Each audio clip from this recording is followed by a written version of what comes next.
All right, welcome back to the new Millennium Falcon podcast. This is episode 15.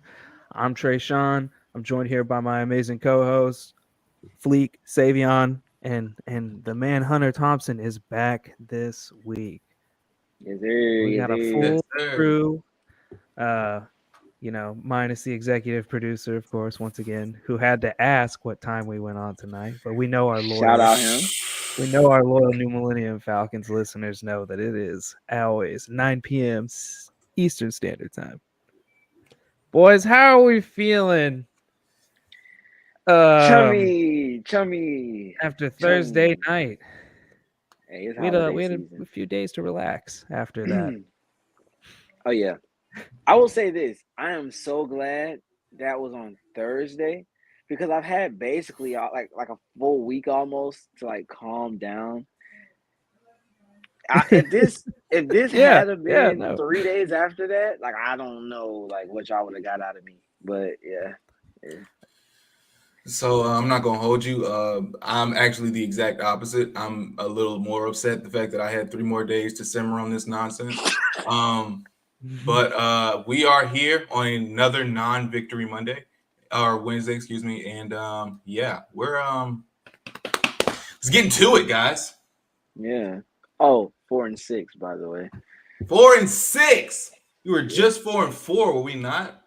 Riding high. Kyle Pitts scoring touchdown. They doing the Penguin celebration. Him and Drake having Yeah. fun. And now, I don't know. You tell me. You know, we kind of talked about it, Fleek, with the Out of Your Falcon Mind guys the day afterwards, but it just kind of seems like this team has been spiraling since the first Panthers game. Yes. And they haven't been able to come out of that spiral. They look awful in all phases of the game, Yeah. including special teams right now. Yes. And it's just really sloppy football. You're starting to see the depth be an issue. You're starting to see the guys that have limitations. You're starting to really see that get exposed. So I'm kind of with both of you. I think the extra days gave me both clarity and more anger towards what happened. Let's see if Hunter has anything to say about this. Hunter?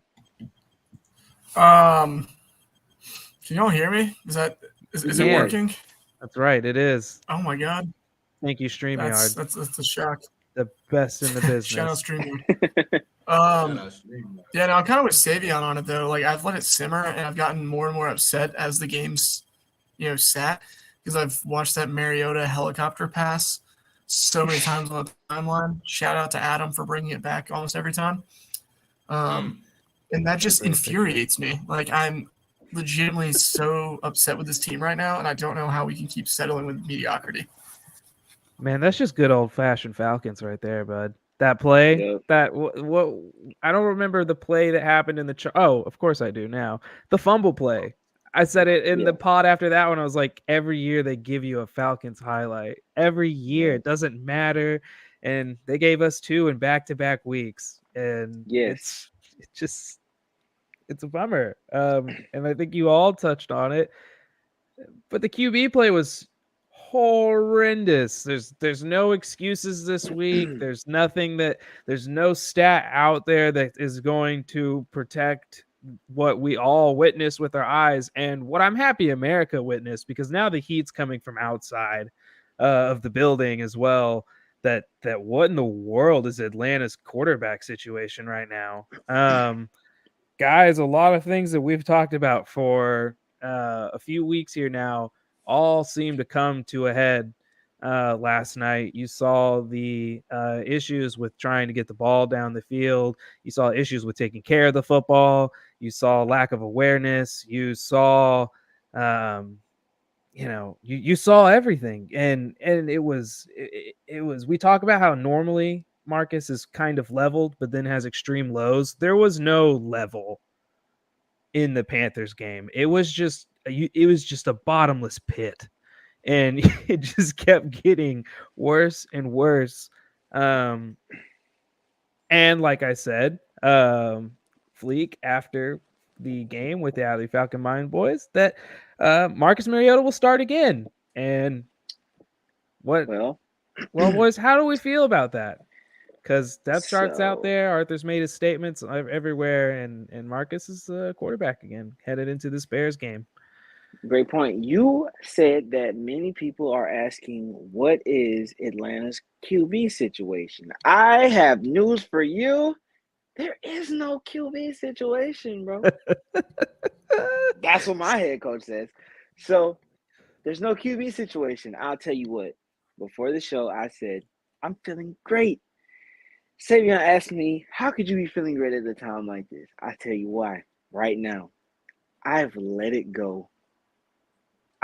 When I seen that Marcus Mariota was not only deemed the starter, but Arthur still holding strong in his preseason stance that there is no situation, there is really no competition, there is no question With that his whole chest. with his whole heart and chest that Marcus Mariota is what gives you the best outcome on Sunday, and he is the starter. That was the moment I became very angry, and then I was like, you know what? I'm going to blow a gasket. I got to let it go. I have to. So I forced myself to sit back, watch the fire, enjoy the show, and hopefully I can see my guy Ritter 2 or 3 times. That's all I can hope for at this point, because you can take those playoff hopes, and you know what you can do with those. So, yeah, I don't believe it. So I'm looking at the game beforehand, and honestly, when we look at this, when we look at Carolina as a opponent, I mean, we weren't going to sweep them regardless. I mean, they play the exact same ball we play. They just have a better defense. So I mean, we weren't going to sweep them. I don't know, man. Marcus Mariota came onto the into the press conference and talked about how when he pushes things, when he does too much, or when he tries to force the issue, that's when he does his worst. And I see even this past week seeing and please nobody think this is a comparison between the two skill wise. You see what Josh Allen did against the Vikings, trying to push the ball downfield when not necessary, trying to make a play when there wasn't a play that needed to be made. What Carson Wentz did basically at the end of his tenure with the Eagles. This is essentially what gets quarterbacks benched. I'm not saying Josh Allen's going to get benched. He's not, but now people are starting to get away from the MVP conversation with him. But that's what I'm saying. Like you can't push the issue 8 years in as an 8-year veteran, bro. Like, oh my God, he's making rookie mistakes, man. And so for Arthur Smith to come out there with his entire chest and say, this is the guy that is giving us the best option to win, or the best chance to win on Sundays. I can't even blame fans for being like, what the heck's going on with Ritter? It obviously has nothing to do with Ritter and his development. But I can't blame fans because you see what's on Sunday. You know what Marcus Mariota is? Marcus Mariota is that bad kid that embarrasses you in public. And he really just did in front of the entire NFL universe. He really is. He's that bad kid that you try to keep under wraps in public. And you know what, Savion? Speaking to that point in the aisle. Speaking on that point, there's a person I talked to on Twitter, Cage Fighter. Shout out Cage Fighter. We were talking about, please just don't embarrass me. That's what we were saying before the game. Like, I don't care what you do, you can lose the fight, and do not embarrass me. And Marcus Mariota did that. In prime time. How many times your parents looked at me and say, don't you embarrass me in this here grocery store. Don't embarrass me. Don't go asking for nothing. And here he is in the middle of the checkout aisle asking for Skittles and throwing a tantrum when you don't get it. I'm sick and tired of it. We're the Kirk Cousins of franchises, though. That happens to us every time we go into prime time. Yep. You just know it's going to happen. We Kirk Cousins the damn thing. Hunter? Yep. I was just going to go off, like, kind of what Savion was saying about, like, that metaphor that he used. That's genius. Like, As a former like camp counselor, I'm like just having flashbacks of all the kids that just they're perfectly fine, and then the minute your boss pulls up, they start just screaming bloody murder, talking about like, things that should not be talked about at a church camp. And that's just, I was having flashbacks to that. So Savion, thank you for that. I think I'm gonna pray for I you. hate you for saying we're the Kirk Cousins of franchises. That also hurt my feelings a little bit. Kirko to you, my good friend. No, we aren't Kirko. We're Kirk Cousins pre-Kirko. No, we're Kirk. Pre-Kirko. We're Kirk, bro. We're like acapella Kirk Cousins right now. Or whatever he does, like choir boy or whatever singing he does. Hey, he just beat Josh Allen. That's all I know he does right now. Wow. Put the chains on him. Put chains on him. They say Kirko chains. That's a winning. Savion mentioned it earlier, but let's talk about this. He mentioned how the Panthers play our game and everything like that. But there's one thing that the Panthers don't have that we do have. We don't have the better defense, but we vastly have the more talented offense, in my opinion. Somehow Cordell Patterson only got 5 rushes for the entire game, 1 catching attempt. I think Algier had 8 rushes, 3 catches. Algier had 3 total yards. Yeah. Caleb Huntley also had 5 rushes, so he tied Caleb Huntley. And to me, I don't know. I talked about Cordell coming back the Sunday before, and I was a little nervous because, there's going to be a quick turnaround game against the Panthers. I hope he's fully healthy, everything like that. I'm not saying that he's not fully healthy. He practiced the full time. He seems like he's fine. Like there hasn't been anything about him showing up on the injury report. But you didn't really use him that much. I get the run game wasn't going that great at the beginning, but this is the guy we watched run the ball 14 times in a row, and he didn't really seem to have that in him for whatever reason on Thursday. The QB play we know was awful. There wasn't anything that was going on there, but I don't know. Are you guys buying into it that we were really just stopped, that the Panthers defense had just completely figured us out to a point to where we couldn't move as an offense? Or do you think that we played, a hand in our own demise there with some of the decisions we made around personnel and I would say around play calling?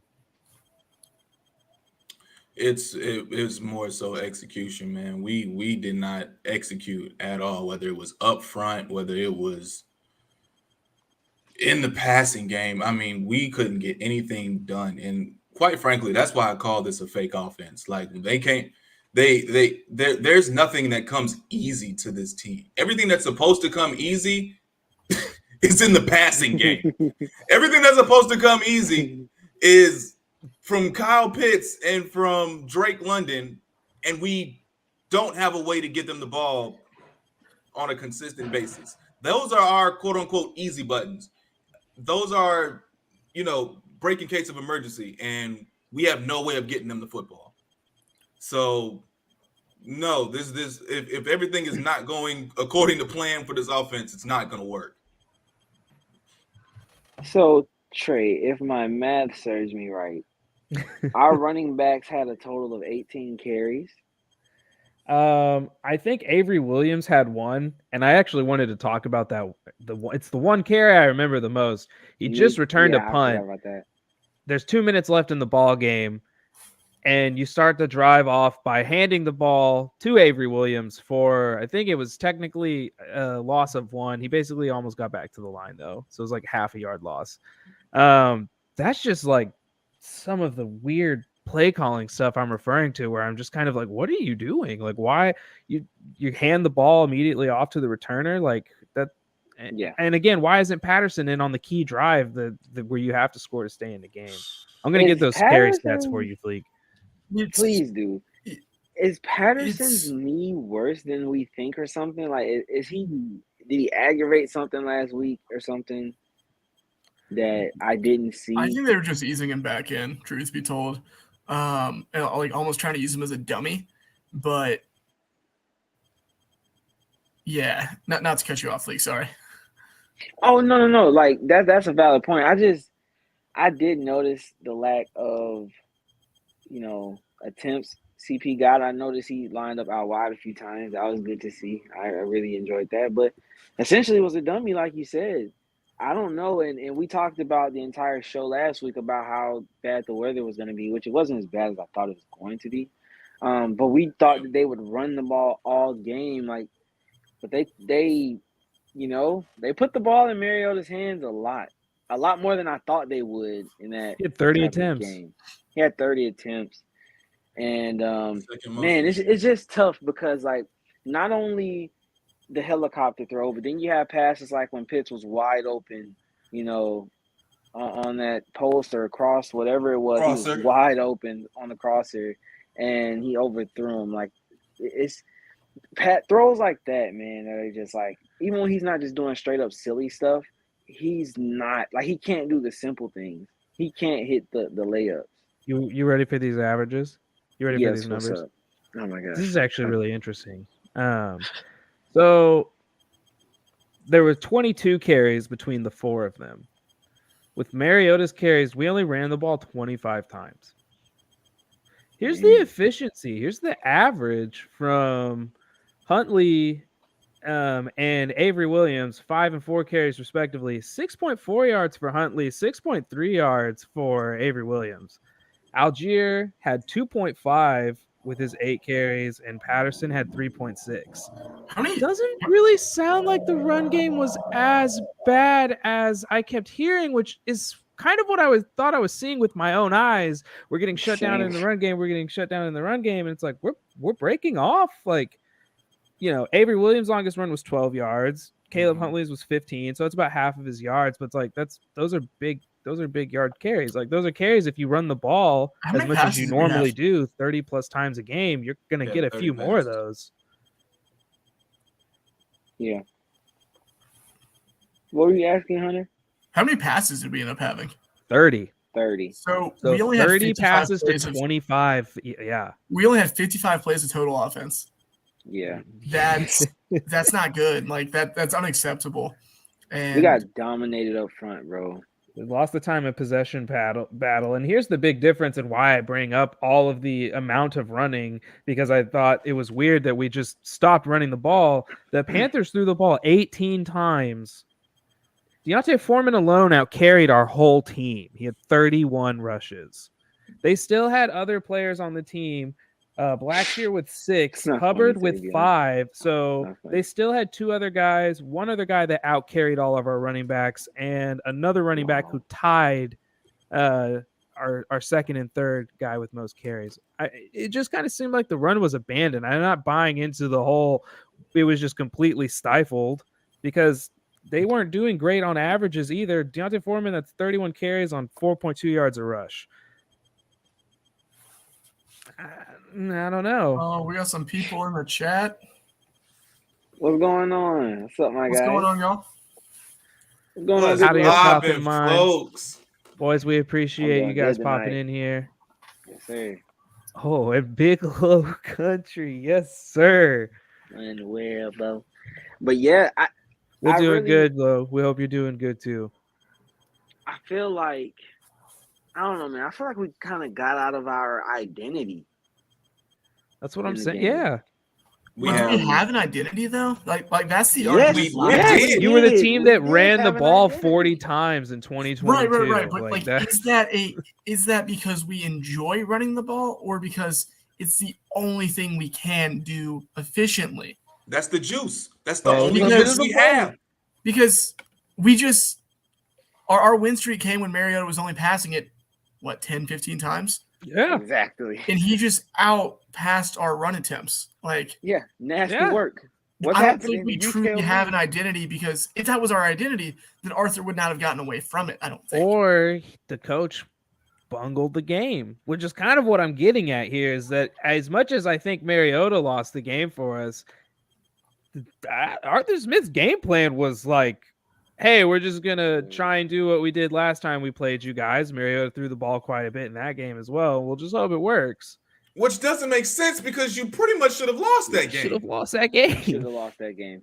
Okay, Can I ask you guys a genuine question? And this may sound a little like elementary, but this is genuinely a question. Do you think that when Arthur Smith is looking at tape and looking at his playbooks and looking at the passing schemes and everything that he has, that he's seeing that these opportunities are there and he wants them to work so bad, so he keeps calling? Like, is he seeing that this stuff is working technically? It's just the quarterback isn't getting it there, but he's going to keep trying until he does? Oh, you have to keep trying because I it's feel it's a like- working play.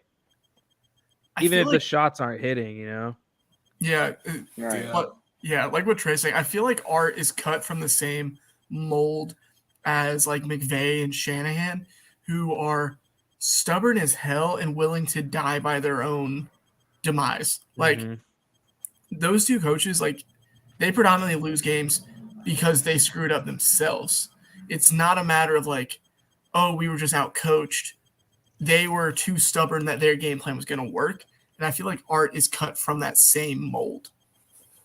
I could definitely see it. I could can see definitely see that, man. Art's Yeah. stubborn, man. I feel like we talked about that on the Out of Your Falcon Mind podcast as well, Fleek. But he's like a Yeah. stubborn guy. You can see with his approach with the media, and it seems like, you know, if he has something he's set on doing, which this QB situation feels like another. Sorry, as Fleek reminded us, there is no situation. There's no no situation. I know what you're talking about. Yeah, I don't know, but is there anything else from the Panthers game that kind of sticks out to you guys? Savion? One positive. One po- positive. Okay, I'm here for Hit this. me with it, please. We need it. Richie Grant is a dog. Yes. Richie sir. Grant is 100% a dog, and That's my guy. And Yeah. honestly, with this whole Mariota thing and how this is working out, the way that Richie Grant has played has given me a bit of relief. My stomach's still bubbling about this entire thing. Don't get me wrong, but at like the pit of it, it doesn't sting anymore because just how well Richie Grant has, like just how good Richie Grant has looked this year. So That's a the good call out. the development plan for him has worked. The development plan for TQ kind of throwing him into the fire has worked. It has not worked for Jalen Mayfield, but that was more so like, you know, what Hey, Who returns from IR? We'll by see the about way. that. That's we'll see right. about that. We'll see how that works for Jalen Mayfield. But you know, it seems that they kind of have a plan 100%, and we understand Yes, why. sir. It seems that there's a plan for all of these guys. And just like you guys are saying that he's stubborn on the field, I'm sure he's stubborn when it comes to stuff like this as well.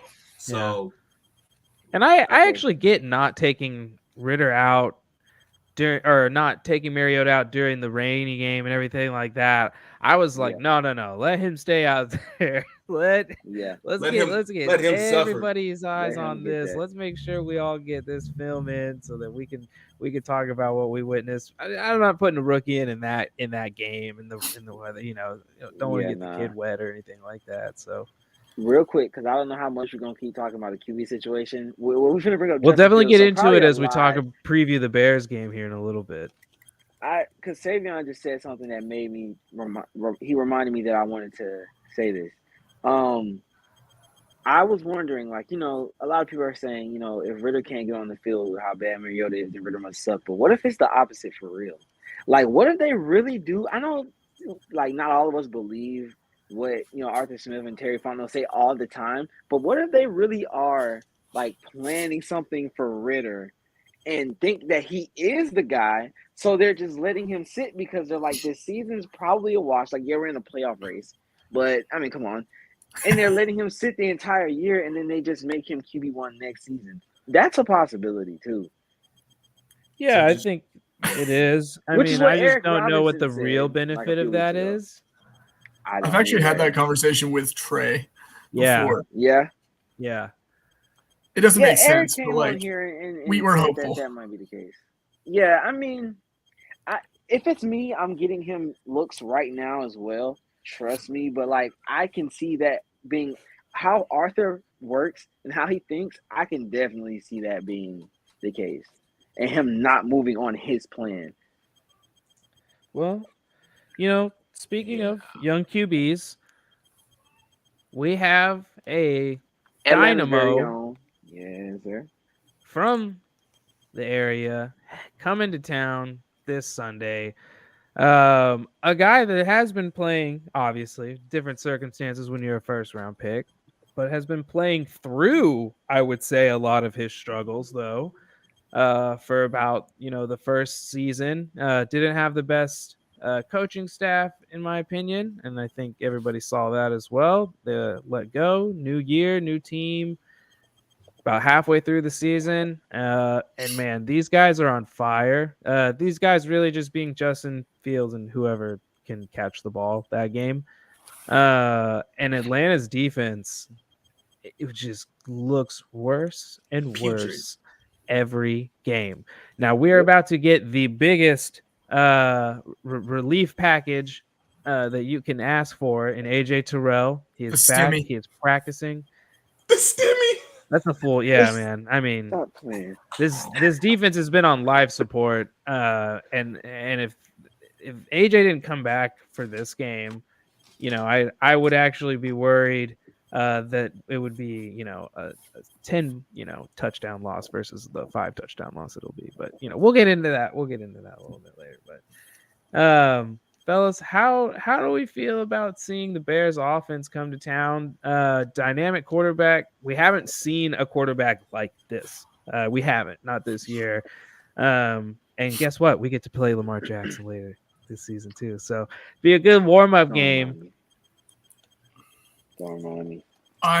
I'm worried. Like, I'll just outwardly say it. I'm very worried about this game. Fields is playing at too good of a level right now, and they've had 2 or 3 straight losses that were close and just kind of like dumb luck.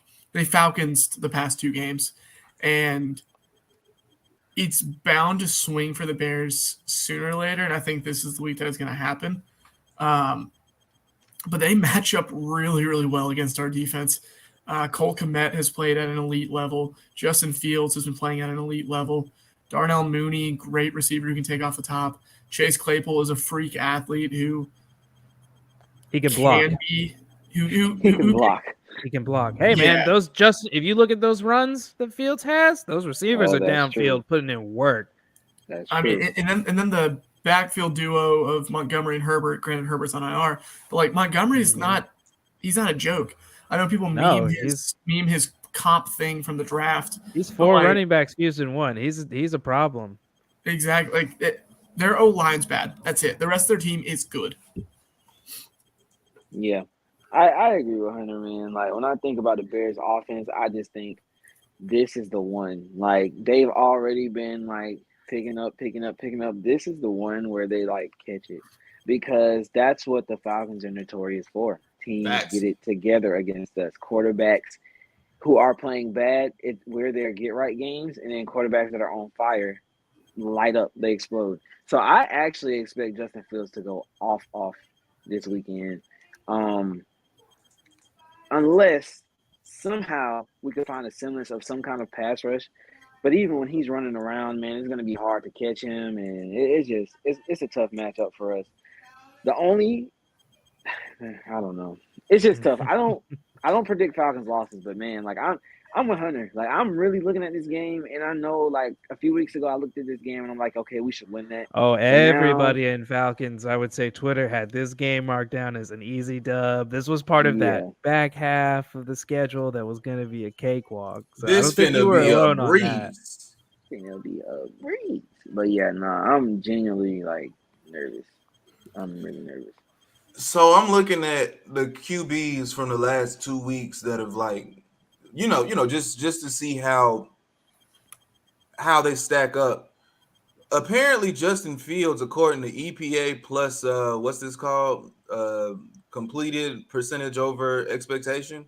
Mm-hmm. He's doing better than Patrick Mahomes. Granted, Trevor Lawrence is too, which is weird, but Trevor Lawrence, Jalen Hurts, and Tua Tagovailoa, and Patrick Mahomes, those are the top 5 right now. We get to play this dude when he is on freaking fire, bro. And the way that they've kind of morphed that offense into like what he does best, Do y'all remember? Y'all remember the 2012 season, right? The 2012 Falcons season where we were supposed to we were dominating everybody, 13-3. This is supposed. Yeah. Well, it was supposed to be Tony Gonzalez's chance to get a ring. Yeah, Yep. Mike Nolan actually had a decent defense that year. Yep. Until Who did we see in the NFC Championship that derailed all of that? Colin Kaepernick. Colin freaking Kaepernick, man. And that is kind of what I think Justin Fields is, in a sense, to where when it comes to like his throwing ability isn't there yet per se, but his attack in the rushing game, I mean, it's deadly enough to where it's deadly enough to where it just, you have to account for it. And so I really wanted to get you guys' thoughts on that. You know what I'm saying? Like, he throws effectively enough for it to matter. It's kind of how we want to play. We run and then we throw it effectively enough to kind of keep the linebackers up. So you're saying Justin Fields does what we want our quarterback to do? Don't do this. Don't do this, Fleek. Man, Don't do this, Fleek. Don't do this, Fleek. Don't do this, Fleek. What I heard, that's it, you know. Oh God. I see what you're getting at. I think Fields is a better player than Kaepernick even was at that point, like currently. Wow. Okay. I think Fields has been hindered a lot by the concepts of learning a new system that's an actual system, not Matt Nagy calling whatever Matt Nagy called last year.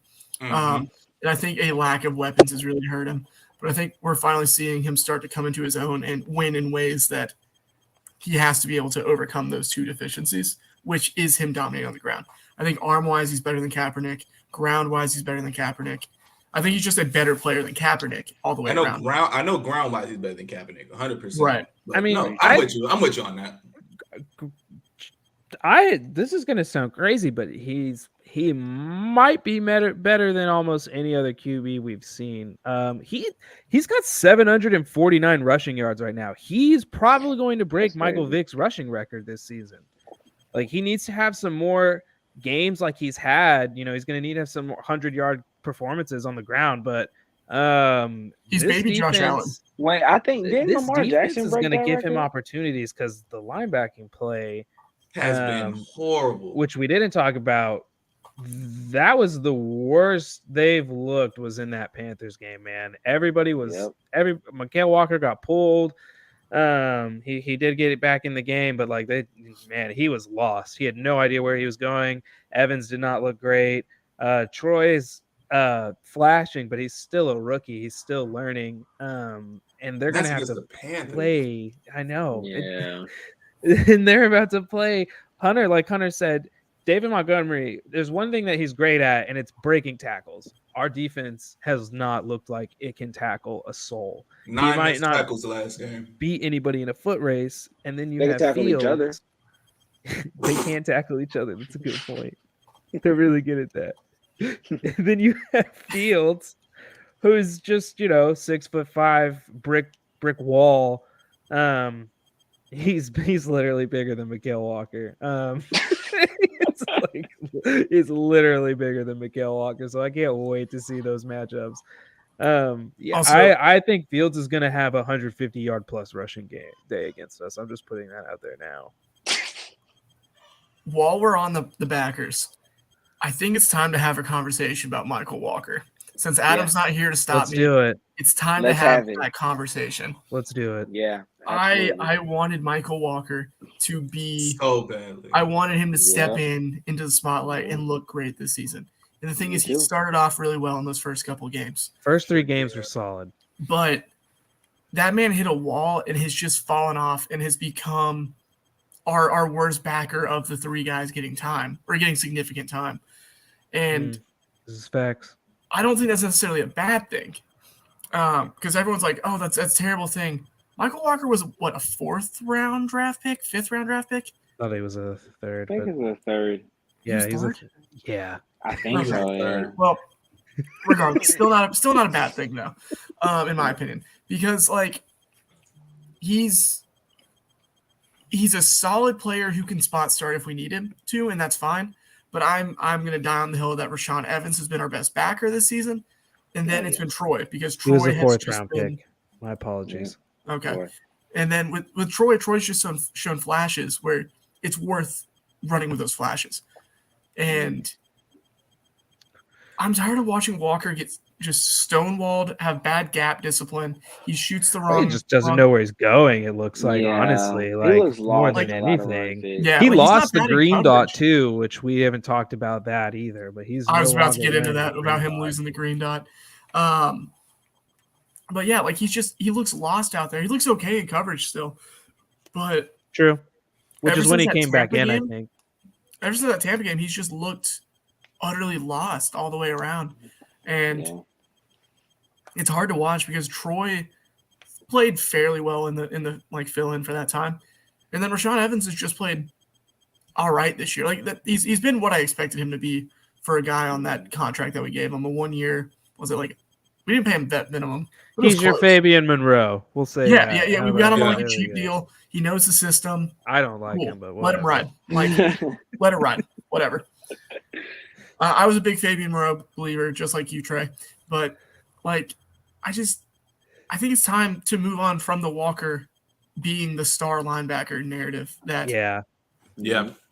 They Yeah, tried, that man. happened. They gave him the dot. They gave him the job. They're like, they got rid of Dion. Like, they did everything they could, and they told him go out there and win it. And it's like you said, he couldn't do it. You know, I think he hit that wall in the Browns game. To be honest with you, that was the first one. Yeah. I don't know if Chubb Yeah. did something to him. I don't. You know, but I'm with you. I've been pushing the Walker train hard for a long Yeah. time. Honestly, up until probably two weeks ago, I was still trying to push it, hoping that he'd make Oh, a yeah. comeback. But it's 100%. like Hunter said, it's time. It's done. Yeah. The dream is dead. And you know what? That's okay because it's a 4th round pick. It's not a high investment. You had him on a cheap rookie deal. For me, I made this comment earlier at one point where I was like, hey, like I'd rather pay this guy $950,000 versus watching Deion Jones do this and worse for $10 million.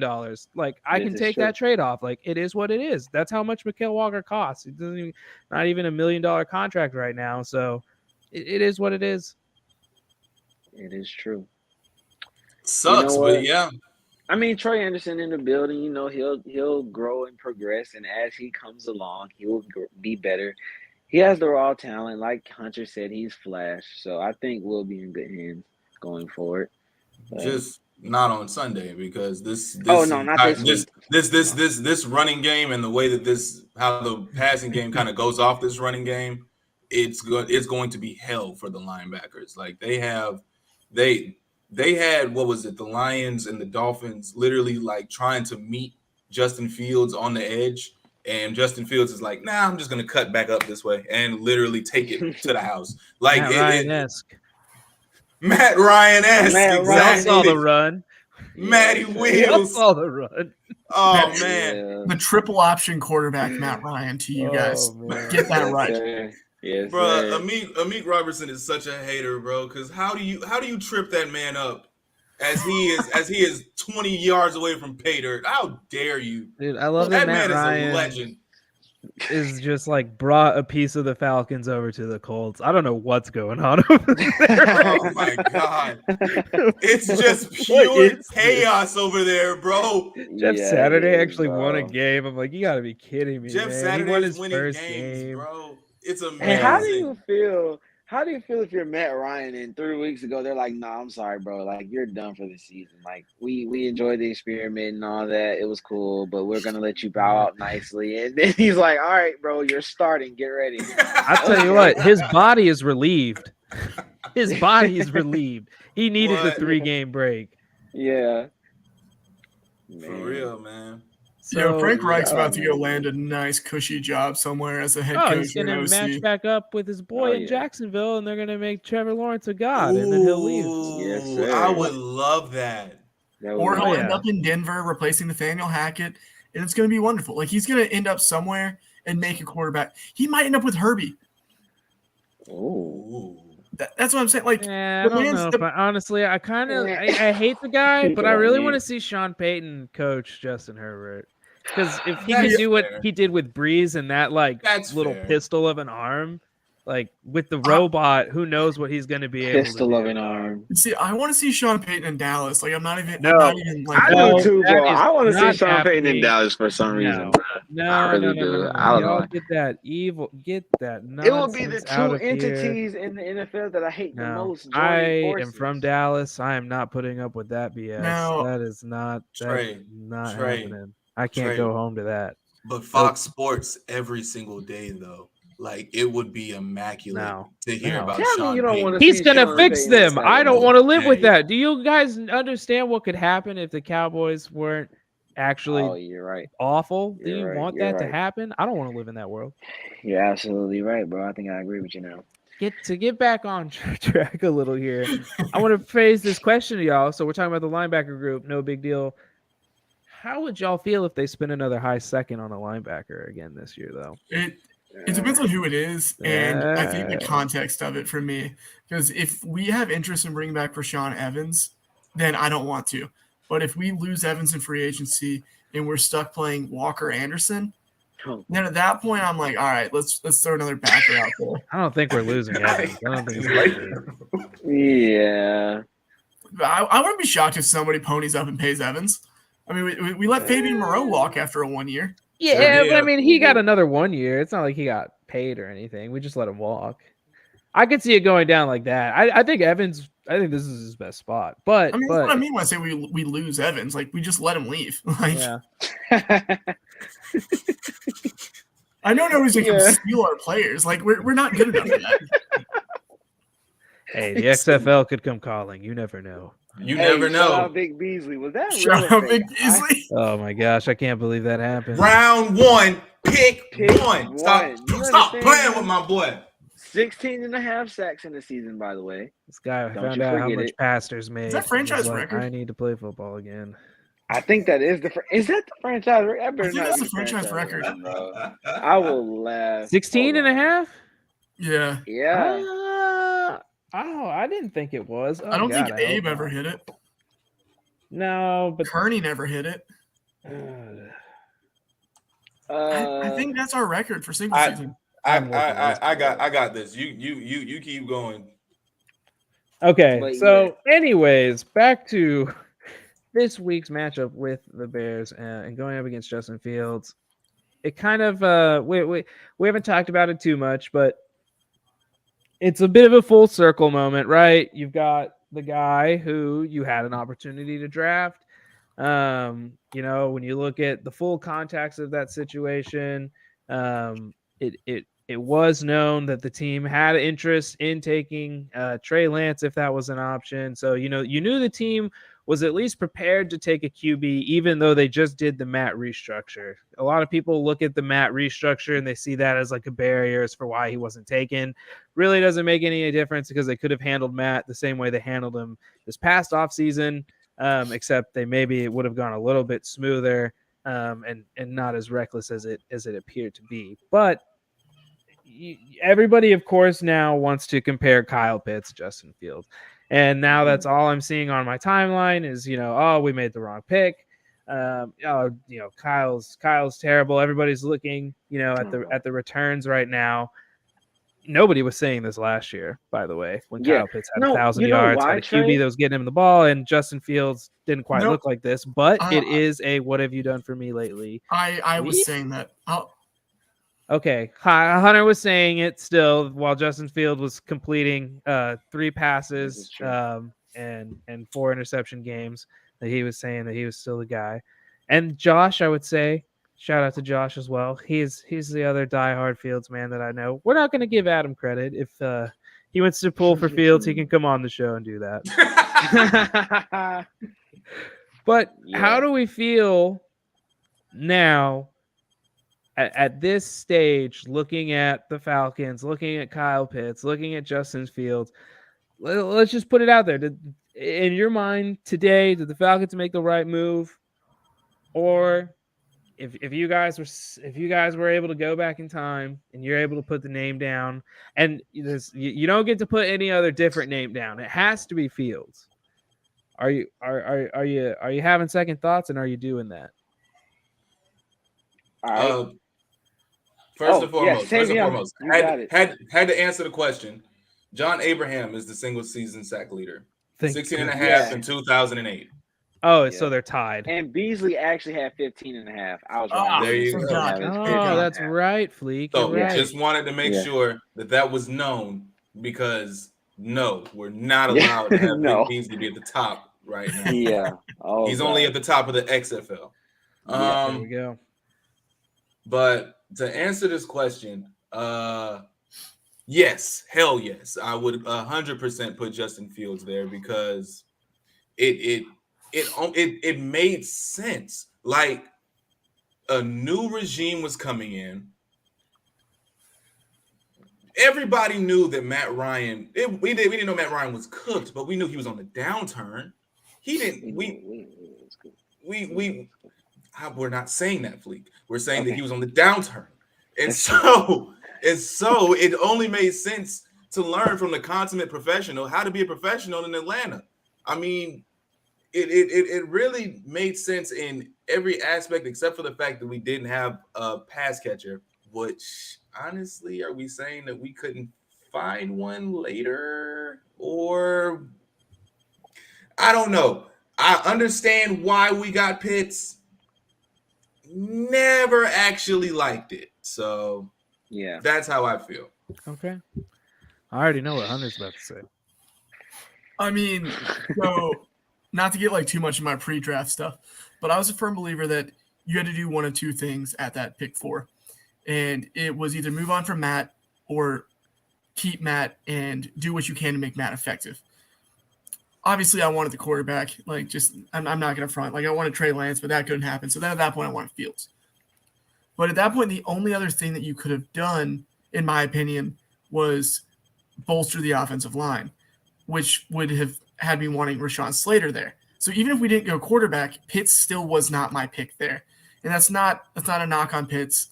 Like, Matt just never worked well with new toys his first season he got them, and our line was atrocious. Like, Matt was statistically more effective with better offensive line play than not, like most quarterbacks.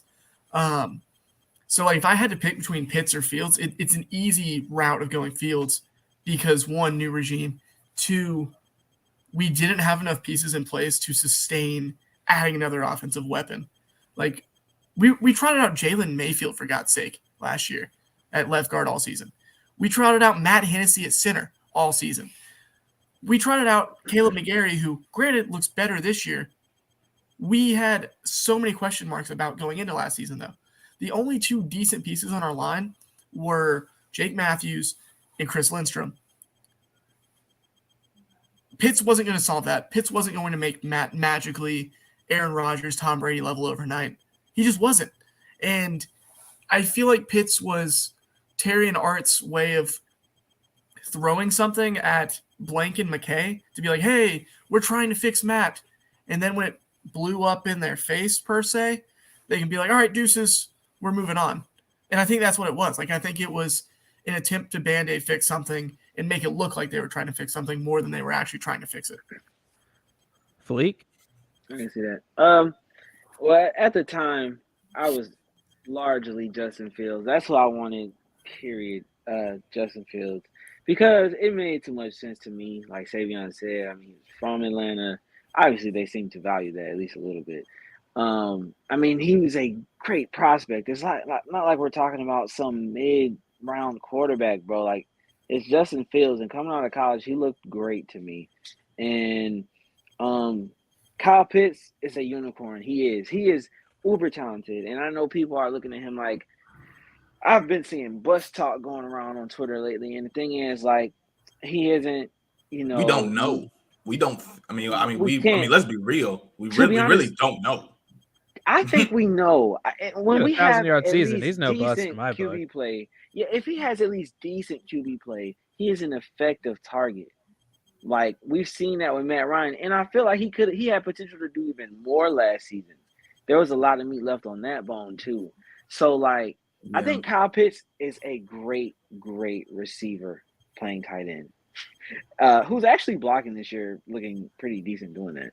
But the quarterback position, I just think if you weren't gonna let go of Matt last year regardless, but Justin Fields, what you're doing with Ritter, or what you're possibly doing with Ritter right now behind Mariota, you could have done with Fields behind Matt Ryan, and that's what I thought they were going to do. New regime gets their guy first year, sits him, loads him up, make sure he's ready for year two, and then boom. The finances still aren't here, but next year, year three, Justin Fields in Atlanta would have been better, in my opinion, than year three Kyle Pitts in Atlanta, because no matter how good Kyle Pitts is, this quarterback situation is still not figured out. And as much as I bang the table for Ritter to play, I don't even know if Ritter's that guy. I hope he is because I like him, but we don't even know if he's that guy. We see Justin Fields is progressing and turning into a guy, and we've already discussed how we trust the leadership of the coaching staff to get these players to grow throughout their year one into year two. Example, Richie Grant that you brought up. So it's so many what ifs. Like, what would this team really look like right now with good QB play? Maybe minus Kyle Pitts, but maybe you have a second or third round receiver from that draft who's doing pretty well right now with a better quarterback. You know what I'm saying? It's just the quarterback just made more sense, even in hindsight. But even at the time, it made more sense. Man, I guess I'm surprised here. So I would not take Fields. And here's the. So we talked about how the team was willing to do all the things you guys said, actually. They were willing to take a guy. They were willing to have him sit behind Matt for a year. They were willing to do all those things. They just weren't willing to do that for Justin Fields. They were only wanting to do that for Trey Lance. And even though it's still a new regime, even though they would have to take Justin, I still don't, because of those reasons, because it's not their guy, because they don't believe in him, I don't know if I actually would want him here. And I'm still not sure. I mean, it would be a lot better, but so part of what I think has helped Fields get better is the amount of play time he's had, is the fact that he wasn't sitting down as much. And I know that that's kind of like a double-edged sword because of how awful Nagy was, but at the same time, Fields did have a lot of things I think he had to work through as a player, and he got better and his game has improved, I think largely as a runner too, just because of all of what's gone on. So I agree with you guys. I think it just is one of those things where we'll have to, the team's going to have to stand on it. They felt like, their evaluation, he wasn't the guy for this team. It wasn't what they liked. And man, my thing with Kyle Pitts is like, he had a couple things he had to do to make himself worth the number 4 overall pick. He did the first thing to me, and that was he got 1,000-yard rookie season. Mm-hmm. He had to do that. That was, and I know it sounds crazy because it's like these made up whatever pillars that I've given him, but like when you look at the things he had to do, that was the first thing he had to do, and he was able to do it. So I was cool with it at that point. This year, I know he's not the problem. Like, it's so obvious he's not the problem. Thanks. He should probably have about 5 touchdowns. He should probably have 5 additional touchdowns is what he has right now, along with probably about 500 yards of offense. We've seen so many 70. We've seen like 3 70-yard bombs just miss to our tight end. So I feel like we will get all pro Pitts, which is what I wanted in year 2. I thought if Kyle hits all pro status this year, or if he finishes and it's like he's tied in 1, but he doesn't get the votes because of course they go to George Kittle and Travis Kelce because names. But even if Fields rises, if Pitts has that kind of year, I think it'll ease minds because Pitts isn't having that year. And regardless of whether or not it's the fault of his own or his QB, I think that's why we're also starting to see the heat really turned up, because we're seeing Fields get his progression now. And it's like we all saw Kyle, essentially stagnate and in our eyes regress because of how he's being utilized and things like that. Fleek mentioned earlier, he's doing a great job blocking. He's still blocking way too much. And, Savion has talked about his QB. Kyle Pitts, I think, has like the most off-target balls thrown his way. So it was about 30%. 30% of your passes are off target, uncatchable balls. Drake London is also 8th on that list. So He we was have our top with 2 two receivers Falcons. and the top 10 of off-target percentage. And they're both 6'5". It doesn't make 6'5" plus. Yeah, Kyle 6'5" Pitts is the plus. longest wingspan of any NFL player in the last 20 years. Insane. Any player in the entire league. We should have kept Auden Tate. It would have never happened with Auden Tate on the roster. I'm trying to tell you. Well, Yeah. is that going to change this week? What are we going to see No. from Mariota this week, guys? Because that's who it is. You know, The same is it going to be thing. the same thing we've been seeing now? Is he I going to think we'll see correct a Ritter this little? week. It's gonna Can change. hey, Hunter, I'm getting to that because I do too. I swear I do. What? I think we're gonna see Ritter at some point. I said that in the group chat one time. I think at some point, bro, we're gonna see Ritter this In game. the Bears game? In the Bears game, bro. I'm not And this kidding is- when I said earlier about the score. Yeah, no, not- bro, seriously. And this is the thing, right? Has Marcus Mariota over his entire 8-year career, has he ever been elite? No. What? Okay. He He's was been at Oregon. decent, right? Oh, yeah, of course, at NFL Oregon. career. This is a guy's Heisman Oregon winner. elite status, yes. NFL career. Amazing elite. He's- It's a cheat He's code been NCAA. consistently mid, right? Consistently mid. He's that guy who can sometimes get it done because, oh my God, look at his athletic ability. Look at him extending plays. Look at what he can do. Then it's, oh my God, what are you thinking? Where are you throwing that pass? Who are you throwing that to? Is that for Kyle Pitts? He's 6'5". You threw it to a guy who's supposed to be 8'9", and it doesn't work that way. You're not going to see progress because he hasn't progressed in 8 years for real. So he's not going to progress in a week. He's cooked. We know what Marcus Mariota is as an NFL quarterback. You're not going to see anything different. His best game, he threw 14 passes, and we praised him. Sure That's his did. best game all season. Like, we love when he doesn't have the ball in his hand. That is a sad case in this NFL. That is a sad case. Fake offense. Yeah. Fake offense. All right. So, oh, man, Hunter? Savion? I mean, I think Fleek really just nailed it. He is who he is. This is kind of what, we talked about coming into the season is it's like Marcus Mariota is a average level QB. He'll give you average level QB play with some terrifying QB play in the mix. And to think that it's going to change now, I think Geno Smith's amazing. There's not everybody's Geno Smith, man. To get 2 Geno Smiths in one season is insane. And it's just not happening here. Like I'm so that's convinced Geno's a not pumpkin. what's going on. But Bro, what? Hello? let's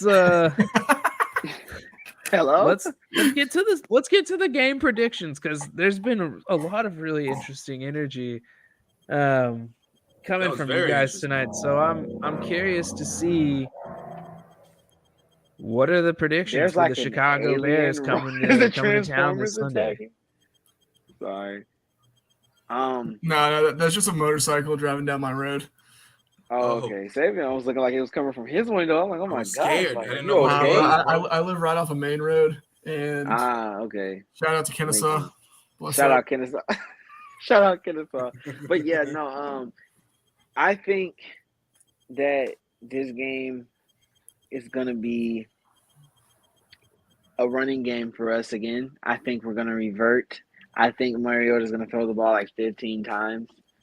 And I think we will probably run the ball 35, 40 times. I don't predict Falcons losses, bro. I don't. I just don't. Yeah, that's It's fine, harder man. to do this every week, but I yeah, love getting you think- on tape saying we're going to win. I've got a really Yeah. good montage going right now. Got 6 Yeah. good clips. Yeah, I'm gonna say that the Falcons lose 24-21. Oh, no. Oh, No, my the Falcons broke him. God. The Falcons broke Oh, Fleek. my God. We They broke Fleek. Fleek. Oh my Jesus God. Christ, they've broken I- Fleek. Wow. I would love nothing more than to be completely wrong. I just don't feel good, 24 bro. to 20. Yeah. Okay. Okay. Uh, You You I'm gonna heard say it the here Falcons first. are gonna win. I'm not gonna lie. Now you're saying they're gonna win. Okay. I think the Falcons are gonna win. I think we are going to dominate the clock and keep Justin Fields off the field. And I think that's going to come from a strong outing from Patterson and Algier and Huntley. And I would not be shocked if combined we see 40 rush attempts from the three of them. I think the Falcons win 24-21. Okay. So 124-20. With Younghoe Koo breaking Jag status. We didn't even get into that. We didn't even Needed. get into it. Nope. Gotta have it. Nope. Well, he gets one more game. He gets passed. Yep. That's what I'm saying. That's why we didn't bring it up. Got the 7 on his chest. Yep. So I'm going with a Falcons win only because I'm looking at the DVOA ratings, and underneath us in rush DVOA, in rush DVOA, we're 25th. Chicago is 26th. In passing DVOA, we're 29th. Chicago is 30th. So as much as I really want to say that their defense is just as bad as ours, so I'm gonna go ahead and say we punch one in that they don't. And so I'm gonna say 28-24 Falcons. Go ahead, Trey. What was You're yours? about to see a superstar coming out party this week. Who? DVOA, DVO Schmay. That's what I have to say. The Falcons are going to actually have to play some offense. They're going to have to show up on special teams, and most importantly, they're going to have to stop Justin Fields. And it's really that last point after watching Deonta Foreman dismantle your defense, after watching Justin Herbert and a couple guys he met in the parking lot before the game absolutely eviscerate your secondary, there's no way I can look at this game and not think that Justin Fields is just going to build on his insane streak and resume right now. I think since he's got like 19 touchdowns since like week 7 or like week 5 or something like that, and it's like the most in the league. He's got 749 yards. He broke Michael Vick's record for a 5-game span of rushing yards, and Michael Vick's single game rushing record. I think he's going to break the rushing single season record this year. And I think this game is going to be one they look back at and they're like, wow, he got like 200 yards in that single one. And he just already had a 200-yard ground game. So like I said, I think he's going to have 150 plus. I think he gets to get the ball going through the air for the first time, really, and really gets comfortable there. So I'm going to expect to see a lot of deep shots headed to whoever's going to be across AJ Terrell. Might be some Darnell Armstrong, might be some Fenton. It's Cornell Armstrong. My apologies. No, Darnell. But it's not going to be a good day. So I've got the Bears 28, the Falcons 10. Huh? The Bears are going to control the ball. I think they're going to have the similar game plan to the Falcons, except they have a quarterback that can execute it better. I think the linebackers and most of the defense have shown that they're not interested in tackling these past few weeks. And I think the Bears are going to have to make them get very interested in it if they want to have a chance of winning. Trey says this without his camera even being on. And right. I don't see it. I don't see it for the boys. I have no reason to believe this team's going to continue to get better. The level of play that we've seen from them and the resistance from the coaching staff to make major changes to kind of make those to what you need to see significant change, I believe, from an offensive unit aren't going to happen. I don't think it's really going to happen until it's too late or whatever. So that's why I'm going with 28-10 Bears. I thought I was broken. The score is really what's like shocking to me, but I'm with you, bro. I just don't feel good about it. I just don't have a good feeling. But I just don't think the team is gonna get better, like you said. I just really don't. Not the offense, and the defense is gonna be what it's gonna be for the rest of the season. These two teams are trending in completely opposite directions coming into this game. The Bears were at the lowest of lows to start the season. We were resting on our laurels after almost beating the Bucks, and we're just, I just feel like we're catching them on their upswing. Yeah, cause see, the thing is, like, we lost to Carolina Thursday, but that wasn't the beginning of the downfall of us. Like you said, we've been stumbling since the first Panthers game. Yep. So, like, am I gonna believe that we're gonna catch our footing against Justin Fields right now? I don't think so. I will say, I think AJ Terrell gets a pick. I hope. I need even that so even bad. in the midst of all that. I think AJ steals one.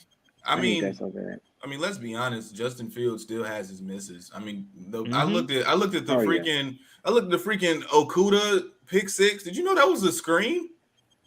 That was supposed to be a screenplay, and it was just a busted play, and he just threw it up for grabs. I was that shocked me a little bit. I was like, okay, so there's still that Justin Fields has, but nah. I'm not gonna lie to you. I blame Tom Brady for this entire season. I really do. I really do. This is still somehow Tom Brady's fault because this season was supposed to already be done for us. And yet and still, we're still in the thick of things. And now Arthur Smith has Marcus Mariota here. And we got to see Marcus Mariota for 4 more. This is calculated. Bro. This is calculated. And we played by that 45-year-old bastard. I promise it is. We played 45-year-old, I'm losing my family, Tom Brady. And we're about to play 45-year-old, freshly divorced, pissed off Tom Brady. So we had the man. You had Bambi's mom was shot. You were right there. You were ready to finish the job, and you couldn't do it. You let it get away. And you got God. I don't understand. Oh man, Savion's We're the right. Falcons. It is Brady's fault. It's all that Brady's answers fault. it right there. It's Brady's fault, bro. It's Brady's fault, and I'm so sick of him haunting this franchise. I need him to leave. I heard he made the call to give Marcus Mariota a recommendation. Quick questions before we leave. There. 1-word answer. Who do you hate more, Breeze or Brady? Brady. Breeze. Okay. Trey, why are you always? You know what, bro? Finish the podcast, bro. You do this every time. I hate Tom Brady, but man, Drew Brees, that advocate pushing mother. Oh, don't even get me started with this guy. Seriously, fakest nice guy in the world. I'm so glad that persona died at the end of your career. Like, you're pushing pyramid scheme workout plans, and I'm so glad that story about you buying fake jewelry came out. That was the funniest thing ever. You look like a mark. I could go in all day. Don't get me started on oh my gosh, that Drew Brees, brother. I think it's time to wrap it now. Brees more, yeah. All right. Well, thank you for listening to this very dark episode of the New Millennium Falcons podcast. I'm glad that this is like therapy, man. This is great. I think we really needed this episode. I needed it clearly. We'll see the Falcons take on the Bears. 2 win predictions, 2 loss predictions. Split crew today. Like it. It's exciting. We'll see what we have to talk about next week.